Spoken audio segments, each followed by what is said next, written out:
Okay. सो अब सी plus plus के इस लेक्चर में हम देखेंगे आइडेंटिफायर इन सी प्लस प्लस। ओके, तो आइडेंटिफायर बहुत इंपॉर्टेंट्स होते हैं, ये कॉन्सेप्चुअली अंडरस्टैंड होना बहुत ज़रूरी है हमें सी प्लस प्लस की प्रोग्रामिंग करने में, ठीक है। ताकि इससे हमें क्या होता है कि आइडेंटिफायर का इस्तेमाल करके हम पॉसिबल एरर्स रिमूव कर सकते हैं और हम बेस्ट प्रोग्रामिंग प्रैक्टिसेस यूज कर सकते हैं, ठीक है। तो अब सबसे पहले हम देखेंगे what is identifier.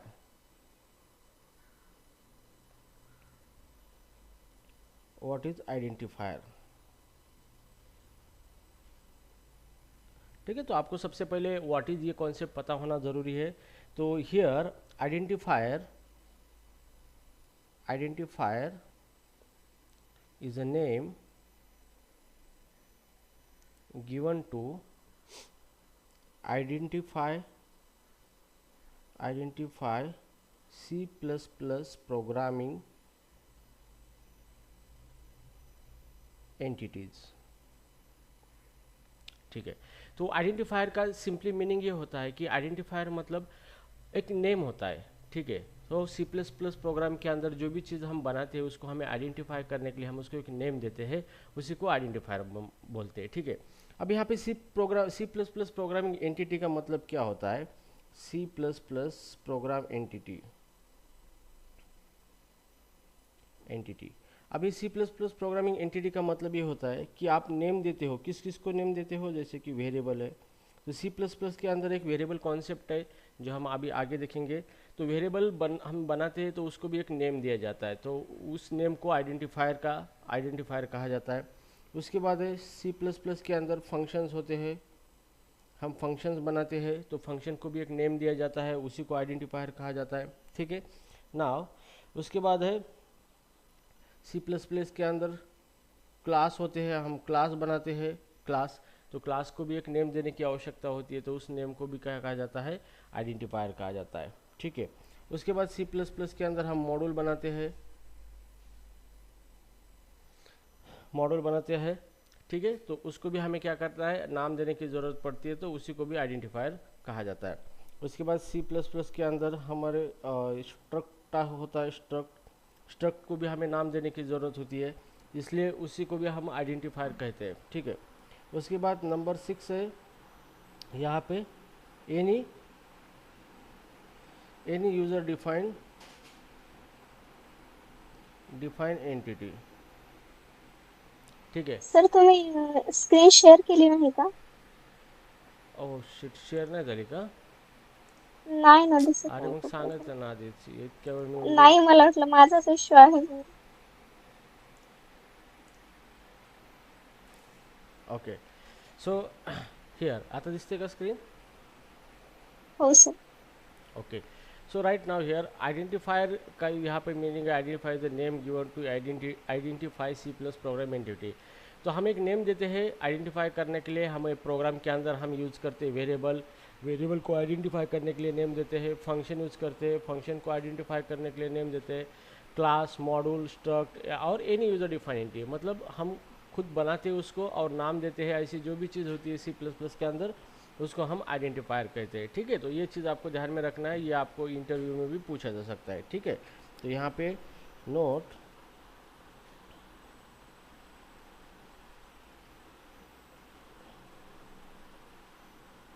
It may be asked in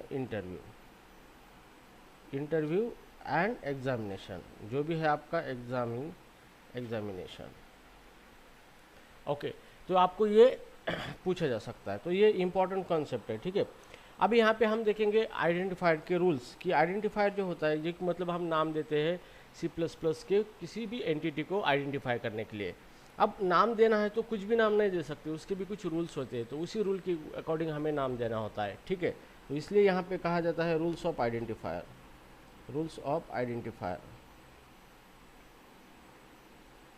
ठीक है। यहाँ पे रूल्स ऑफ आइडेंटिफायर, तो यहाँ पे क्या होता है कि आइडेंटिफायर मतलब नाम देने के भी कोई रूल होते हैं, आप किसी भी तरीके का नाम नहीं दे सकते, ठीक है। तो सबसे पहले यहाँ पे आइडेंटिफायर का सबसे पहला रूल होता है regarding character set, character set so character set का मतलब होता है आइडेंटिफायर कैन कंटेन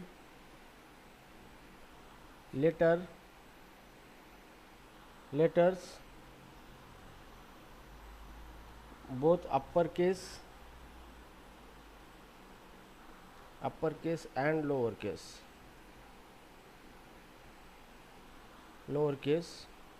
उसके बाद digits and underscore।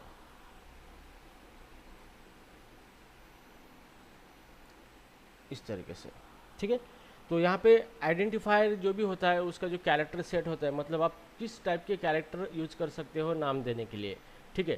तो यहाँ पे कैरेक्टर सेट में आप लेटर का इस्तेमाल कर सकते हो, जो भी आपके लेटर से अल्फ़ाबेट, वो लेटर कैरेक्टर और लोअर केस भी हो सकते हैं, ठीक है। उसके बाद आप यूज कर सकते हो डिजिट्स का, और उसके बाद अंडरस्कोर। तो ये तीन ही चीज़ें आप नाम देने के लिए यूज कर सकते हो, ठीक है। उसके बाद सेकंड रूल है आइडेंटिफायर का, स्टार्ट विथ। तो जो भी आप नाम देना चाहते हो जिसके अंदर आप लेटर, डिजिट और अंडरस्कोर यूज करते हो, तो उसमें से शुरुआत आपकी होनी चाहिए they must begin with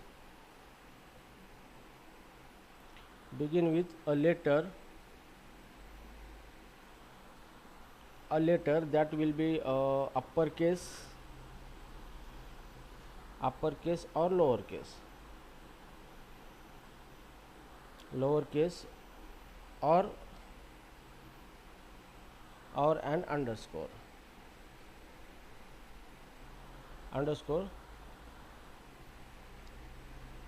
they cannot begin with digit,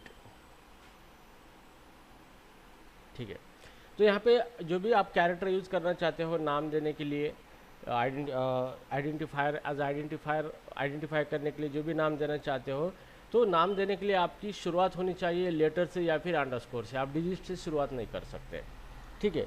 उसके बाद थर्ड रूल है यहाँ पे केस सेंसिटिविटी।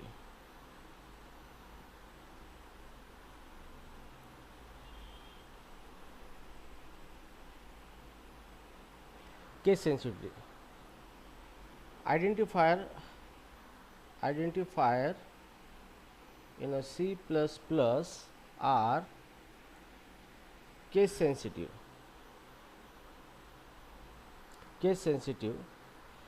तो अभी यहाँ पे केस सेंसिटिव का मतलब क्या होता है कि आप C++ जो है ये केस सेंसिटिव लैंग्वेज है, मतलब इसके अंदर जो कैरेक्टर अपर केस और लोअर केस होता है तो वो डिफरेंट माना जाता है। जैसे कि एग्जांपल देखने पर मेरा एक नाम है नेम, ये एक नेम नाम है, ठीक है। लेकिन अगर आप इसको अपर केस में लिखोगे नेम, तो इस तरीके से, तो यहाँ पे क्या हुआ है, ये भी ने इसके अल्फ़ाबेट और इसके अल्फ़ाबेट सेम है, लेकिन यन का जो ये जो यन है, ये यन क्या है, इसका एक अपर केस हो गया, ठीक है।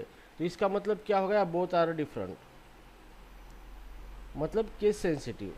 एक भी केस चेंज हो गया तो वो अलग नाम कंसिडर होता है। तो जो भी आप आइडेंटिफायर बनाते हो, नाम देते हो, अगर उस नाम के जो कैरेक्टर है वो लॉजिकली अगर सेम भी होते हैं प्रोनाउंसिएशनली, बट उस कैरेक्टर के अंदर थोड़ा भी केस में बदल होता है, ठीक है, तो वो दोनों नाम अलग कंसिडर होते हैं, ठीक है। तो this is called as a case sensitivity. अब यहाँ पे और एक रूल है number 4, keywords.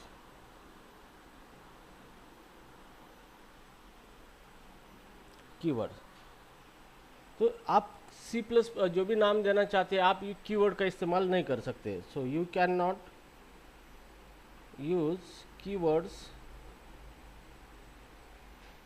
As a identifier. तो आप नाम देने के लिए कीवर्ड्स आप यूज नहीं कर सकते। तो यहाँ पे वो कीवर्ड का मीनिंग क्या होता है, what is the keyword, what is the keywords,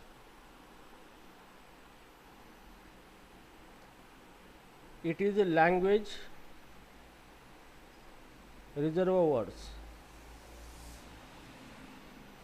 सो जो भी प्रोग्रामिंग लैंग्वेज होती है उसके खुद के कुछ वर्ड्स होते हैं, उसी को कीवर्ड्स कहा जाता है। तो वो उस वर्ड का हम इस्तेमाल नहीं कर सकते हमें नाम देने के लिए, ठीक है। तो ये वो रूल है। तो यहाँ पे कीवर्ड्स में आप, ठीक है,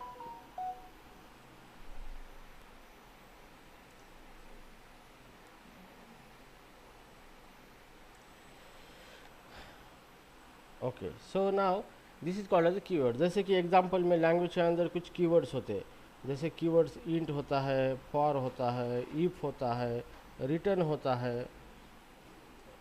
जो भी वर्ड्स होते हैं जो कि इसका स्पेसिफिक मीनिंग होता है लैंग्वेज के अंदर, वो वर्ड आप यूज़ नहीं कर सकते, ठीक है। तो आप कीवर्ड का इस्तेमाल नाम देने के लिए नहीं यूज़ कर सकते। तो अभी उसके बाद आता है length.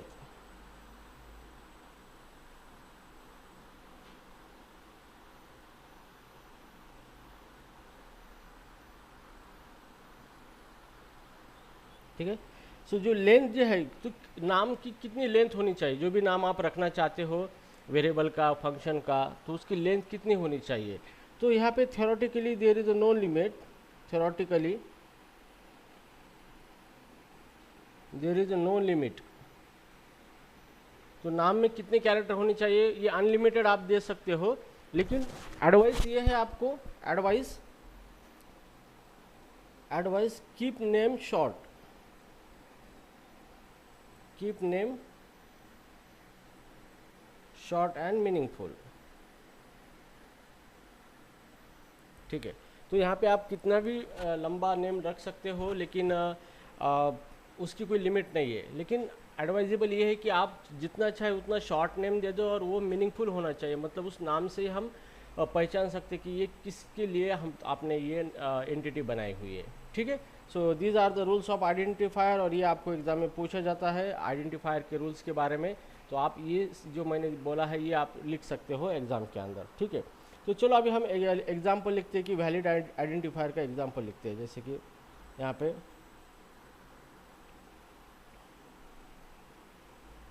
Example of valid identifier. तो अभी वैलिड एग्जाम्पल कौन से वैलिड आइडेंटिफायर कौन से है, अब उसका एग्जाम्पल हम देखेंगे।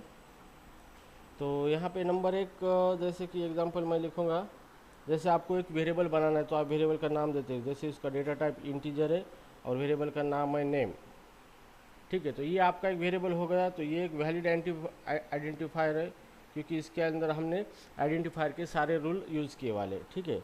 नंतर उसके बाद है जैसे कि हमें एक नाम देना है फंक्शन का, जैसे वॉइड, और यहाँ पे नाम है फंक्शन का प्रिंट, ठीक है। तो ये भी क्या है, एक वैलिड आइडेंटिफायर है यहाँ पे, क्योंकि हमने आइडेंटिफायर का रूल करके बेहतर तरीके से नाम दिया है। नंबर 3, मुझे अगर कोई वेरिएबल यूज करना है, जैसे कि सैलरी, या फिर एक कैरेक्टर वेरिएबल डिक्लेयर करना है क्यार, जैसे नेम 1 2 3, तो this is also valid identifier है, क्योंकि यहाँ पे आइडेंटिफायर के अंदर हमने कैरेक्टर और डिजिट का इस्तेमाल किया है, लेकिन शुरुआत नेम से की है, तो इसलिए यहाँ पे वैलिड है। उसके बाद नंबर आप लिख सकते हो, ठीक है। तो इस तरीके से, और जैसे 4 नंबर है, जैसे मैं एक वेरिएबल डिक्लेयर करूँगा डबल टाइप का, डबल, और यहाँ पे आप अंडरस्कोर से भी शुरुआत कर सकते हो, फिर उसके बाद नंबर यूज़ करो या फिर कैरेक्टर।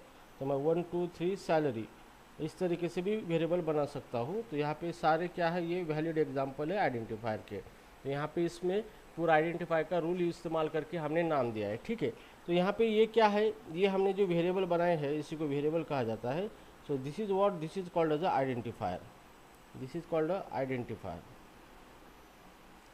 मतलब हमने एक नेम यूज़ किया है वेरिएबल के देने के लिए, उसी को आइडेंटिफायर कहा जाता है, ठीक है। तो ये आपके आइडेंटिफायर्स है ना। अभी इनवैलिड आइडेंटिफायर का एग्जांपल देखेंगे कि आपको पता चलेगा कि इनवैलिड क्या क्या हो सकता है। तो यहाँ पे हम लिखेंगे इनवैलिड आइडेंटिफायर, ओके। अब इनवैलिड आइडेंटिफायर का मतलब क्या है कि बहुत सारे डेवलपर गलती करते हैं वेरिएबल को नाम देने के लिए, क्योंकि वो प्रॉपर वे से आइडेंटिफायर का इस्तेमाल, रूल जो होता है उसका इस्तेमाल नहीं करते, ठीक है। तो इनवैलिड में जैसे कि मान लो सबसे पहला है यहाँ पे, जैसे आप वेरिएबल डिक्लेयर करते हो इंट, और वेरिएबल की शुरुआत कर दिया आपने नेम से, जैसे 4 3 1, और वेरिएबल का नाम इस तरीके से रख दिया आपने। तो यहाँ पे ये क्या हो रहा है, इनवैलिड है, क्योंकि आपने रूल वायलेट किया है आइडेंटिफायर का, क्योंकि यहाँ पे नंबर से शुरुआत नहीं होती है, ठीक है, इट इज़ इनवैलिड। नाउ उसके बाद सेकंड एग्जांपल है, मान लो कि आप आइडेंटिफायर एक आपको वेरिएबल डिक्लेयर करना है, जैसे मैंने फ्लोट और वेरिएबल का नाम रखा है फॉर। तो इस तरीके से आप नहीं कर सकते, क्यों कि ये भी इनवैलिड है, क्योंकि ये जो फॉर है यहाँ पे, ये फॉर क्या है, कीवर्ड है, तो आप कीवर्ड का इस्तेमाल नहीं कर सकते, ठीक है। सो राइट नाउ उसके बाद है नंबर 3, एक वेरिएबल मैं डिक्लेयर करता हूँ कैरेक्टर नेम, और इसके अंदर मैं यूज़ करूँगा स्पेशल सिंबल, ठीक है, एक्सक्लेमेटरी मार्क। तो ये भी आप यूज़ नहीं कर सकते, तो इसी को ये क्या है, इनवैलिड है, क्यों, क्योंकि आपको 3 कैरेक्टर अलाउड है। एक है नंबर 1 लेटर, आप लेटर अलाउ यूज़ कर सकते हो आइडेंटिफायर के अंदर, नंबर 2 यूज़ कर सकते हो डिजिट, एंड नंबर 3 यूज़ कर सकते हो अंडरस्कोर। इसके अलावा आप नहीं यूज कर सकते। तो यहाँ पे एक्सक्लेमेटरी सेंटेंस आया है, मतलब ये क्या है, क्या है, इनवैलिड आइडेंटिफायर है। So this is example of the invalid identifier. तो इस तरीके से आप आइडेंटिफायर का इस्तेमाल कर सकते हो, ठीक है। यस, एनी डाउट आकांक्षा?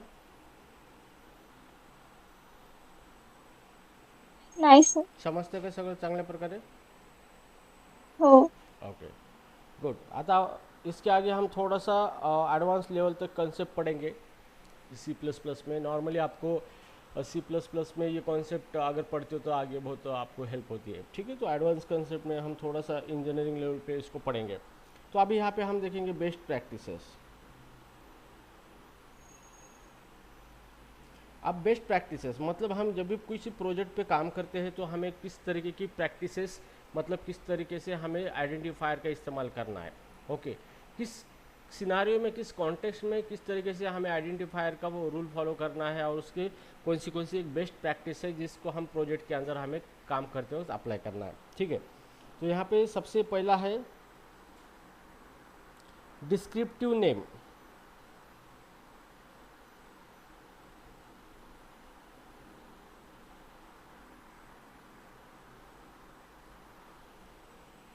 ठीक है, तो आपको जो भी आप नाम देना चाहते हो वेरिएबल को, फंक्शन को, तो उसको क्या करना है कि डिस्क्रिप्टिव नेम देना है, मतलब give the meaningful name,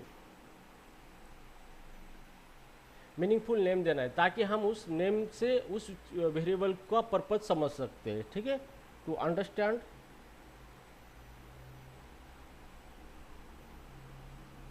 purpose of a variable, purpose of a entities, ठीक है। तो जिसको भी हम नाम देना चाह रहे हैं उसका पर्पज हमें समझ में आना चाहिए, इसलिए उसको डिस्क्रिप्टिव नाम दे रहा है हमें, ठीक है। नाउ सेकंड प्रैक्टिसेस है यहाँ पे कैमल केस, ठीक है। अभी इसका एग्जांपल हम देंगे, किस तरीके से एग्जांपल है। अब एग्जांपल के अंदर समझो मुझे एक वेरिएबल बनाना है जिसके अंदर मैं सैलरी स्टोर करना चाहूँगा। तो सैलरी, एम्प्लॉय की सैलरी स्टोर करना है या फिर लेबर की सैलरी स्टोर करना है, तो आप इस तरीके से मीनिंगफुल वेरिएबल बना सकते हो, जैसे डबल ई एम्प्लॉई एंड उसकी सैलरी। इस तरीके से आप वेरिएबल डिक्लेयर कर सकते हो और उसके अंदर आप सैलरी रख सकते हो, ठीक है। तो जिस तरीके से, ओके। तो यहाँ पे ये जो है एम्प्लॉय सैलरी, ये क्या है, this is a meaningful name. ये क्या हुआ है, इट्स अ मीनिंगफुल नेम, क्यों, क्योंकि इसको देख के पता चलता है कि ये वेरिएबल के अंदर एम्प्लॉय सैलरी क्या हो रही है, स्टोर हो रही है, मीनिंगफुल नेम। तो आप जिस चीज़ को ये जिस भी एंटिटी को आप यूज़ करना चाहते हो, नेम देना चाहते हो, तो उसका नेम इस तरीके से देना है आपको, ताकि उस नेम से वो एंटिटी पहचान सके, उसका पर्पज़ पहचान में आ सके, ठीक है। तो ये होती है बेस्ट प्रैक्टिस। ज़रूरी नहीं कि आपने मीनिंगफुल नेम नहीं दिया तो प्रोग्राम नहीं वर्क होगा, लेकिन जब भी हम कंसेप्चुअली काम करते हैं, हमें अंडरस्टैंड करनी है कोडिंग, या फिर कोई और डेवलपर अपना कोड चेक कर सकता है, कोड रिव्यू कर सकता है, तो ये उसके समझ में नहीं आ सकता, ठीक है। तो इस तरीके से आपको मीनिंगफुल नेम देना है। तो नाउ अभी उसके बाद होता है सेकंड है बेस्ट प्रैक्टिसेस में, सेकंड है यहाँ पे कैमल केस और स्नेक केस।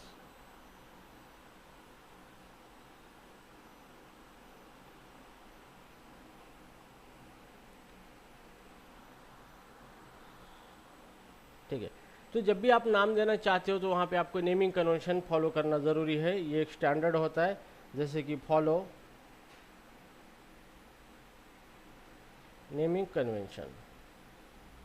ठीक है, तो आप इसके अंदर स्टैंडर्ड है फॉलो कर सकते हो, कैमल केस, और नंबर 2 है snacks case.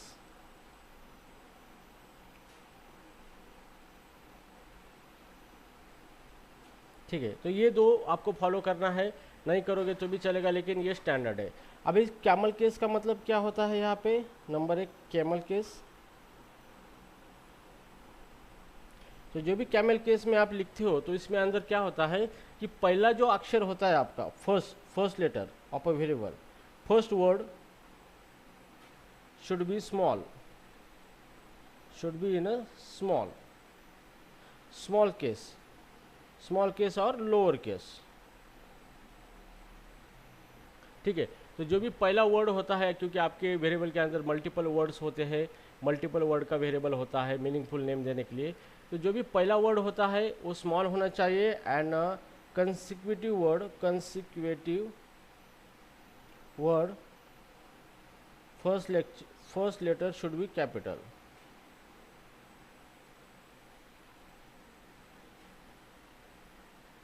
Should be capital. तो उसके बाद जो भी वर्ड्स आते हैं आपके कैपिटल वर्ड्स है।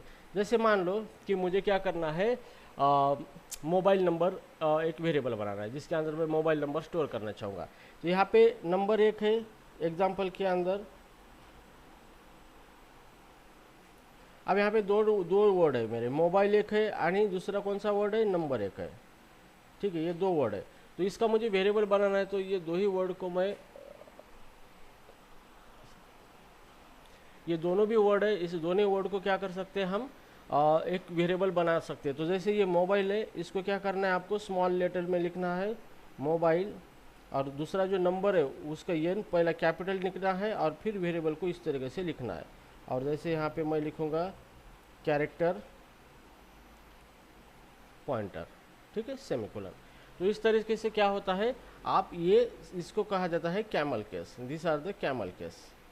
तो आपको जो भी वेरिएबल डिक्लेयर करने हैं कैमल केस के अंदर ही डिक्लेयर करने हैं वेरिएबल। ठीक है, सो राइट नाउ जस्ट